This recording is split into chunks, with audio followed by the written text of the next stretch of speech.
தமிழ்லையே யாரும் அன்பாக்ஸ் பண்ணாத ஒரு ப்ராடக்ட்டை வந்துட்டு நம்ம அன்பாக்ஸ் பண்ண போகிறோம். எனக்கு தெரிஞ்சு யாரும் பண்ணல. நான் தான் இப்போ ஃபஸ்ட்டு இது வாங்கியிருக்கேன். அதான் Insta360 Go Ultra.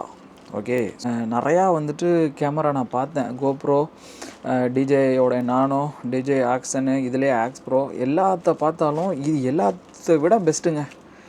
ஏகப்பட்ட ரிவ்யூ கிட்டத்தட்ட ஒரு 4-5 நாளாக பார்த்துட்டு தான் நான் வாங்கியிருக்கேன். இதில் எனக்கு ஃபஸ்ட்டு ஒரு இம்ப்ரெஷன் பார்த்தாக்க, ஆக்சுவலி இது நான் வாங்கினதுக்கான ரீசன் என்ன அப்படின்னாக்க, நான் அந்த ஃபோட்டோகிராஃபியில் வந்துட்டு பிஹைண்ட் த சீன் எடுக்கலாம் அப்படின்னு சொல்லிட்டு தான்.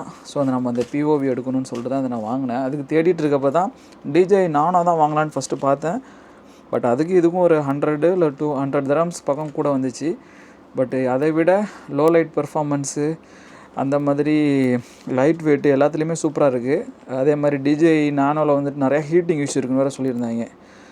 ஸோ இப்போ இது வந்துட்டு அன்பாக்ஸ் பண்ணியாச்சு. எவ்வளோ சின்னதாக இருக்குது பாருங்கள் அந்த கேமரா. பட் கேமரா தான் சின்னது. பட் இதில் இருக்கக்கூடிய அந்த வசதிகள்னு பார்த்தாக்க, நம்ம action camera GoPro, DJ action இதிலெல்லாம் என்னென்ன செய்யுமோ அது எல்லாமே வந்துட்டு இது செய்யக்கூடியதாக இருக்குதுன்னு தான் போட்டிருந்தானுங்க.